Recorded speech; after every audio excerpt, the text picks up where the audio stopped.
Hey guys, welcome to my first impressions with this Blaupunkt stereo.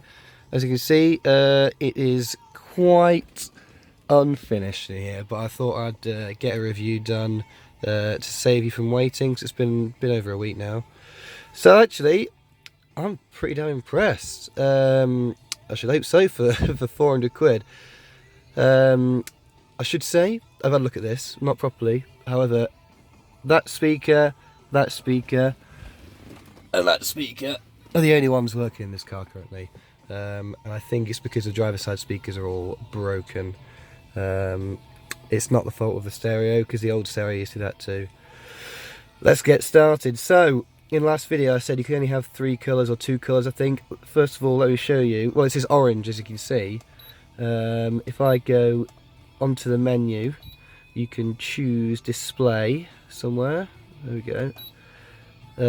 You can choose colour and then select whatever colour you like. So I think, if I'm not wrong, there's 196 colours. I'm not sure, something along those lines. So you can have pretty much any colour you want. It's not exact, so I want it to match my dash, because my dash is also orange. But it's slightly too yellow compared to the dash. I don't know if you can see, even red's a bit too strong. Red's probably closer. So there we go. Let's go on to the sound quality then. So if I go back, there we go. The menu actually isn't too bad to work with once you get a hang of it. Sound quality. Now, my old stereo was possibly the absolute worst sound quality I've ever heard in a car before in my life. The second I put this on, it was a lot clearer. When I hooked it up, clarity improved a lot, but it was still quite crackly. And actually, that's down to the wiring. The wiring at the back, whoever did the previous install job, they'd soldered it together. It looked fine to me, but as soon as I cut them out, replaced them all with butt connectors, it was almost perfect actually. So I'll turn it up.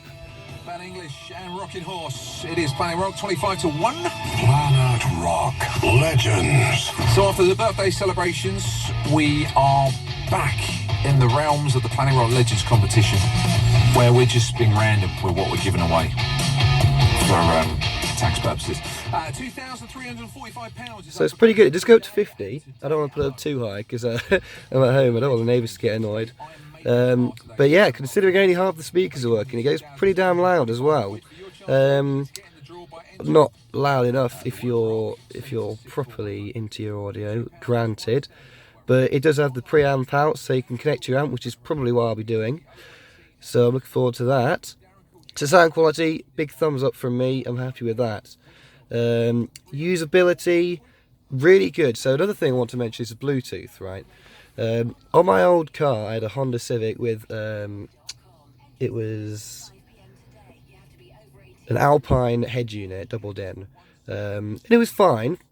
Quality was alright, power was pretty good. However, every time I wanted to use the Bluetooth, I had to go onto my phone, turn on Bluetooth, connect it manually. Even if you had Bluetooth already on, you had to then connect it manually because it would forget. Then you have to go into Spotify, and you'd have to start the song in Spotify. And also, if you were playing through Spotify, the skip buttons would not work whatsoever. On this one, as long as you've got your Bluetooth turned on, it will instantly connect. All you have to do is go onto Source, select Bluetooth. I can't do it right now, otherwise I'll turn the recording off because I'm recording my phone. But you literally just go to Source, Bluetooth, and it'll connect up instantly. All these buttons work. You can skip through your songs. Another thumbs up from me for usability. Perfect. So that's the pluses, the positives. More positives, I suppose. It feels quite nice. That's pretty cool. I've not used any of these yet, but it looks quite nice. So happy with all that. There are some negatives, I must be honest. So, I mean, they are only minor niggles. It's not like I'll be returning it or anything like that. So, a few minor things are, for example, these knobs here, the bass knob, there's no stop on it. So you can go past the maximum bass, and that means that wherever 0 is now off-centered. So you would expect maybe 0 to be up at the top, whatever. But It's just a minor niggle. See, that's on -7 now. That's only on -6. You'd expect those to be the same, but it's because you can keep going. And now if I turn it back, -6 is all over there.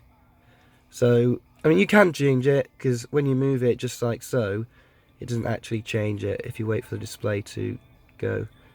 So it's workable, just a minor thing. Another minor thing, well, it's the same problem as here on the balance. So 0 is actually over there, where I'd expect it to be in the middle. Another thing, this feels slightly clunky. I don't know if you can hear. Turn it off. There's like a section in the middle where it clicks. Not the greatest feeling in the world, but whatever. And then finally, really, it beeps. Every time you press any button, it beeps. Perhaps you can turn it off. I will have to have a look, because it's just sort of a mild annoyance. Like I say, they are pretty small niggles, those things. It does have steering wheel controls. I've not hooked them up yet, because you have to get an adapter. It's got a little 3.5mm jack in the back. So yeah, I'm pretty happy with it, to be honest. I should be, for a bloody price. If you're interested, this here is an old JVC equalizer from the 80s. This is how it's going to be going in. It'll be, I'll probably make a video once I've done it. It'll be going in like so, with a little double dim bezel just there. I didn't anticipate actually the single din head unit not fitting in this, so I'm gonna have to cut out some of this, I think, but I'll make it work. So yeah, I'll leave you some music to end on. Thanks for watching. If you do have any questions at all, just let me know down in the comments and I'll be sure to answer them. See you next time.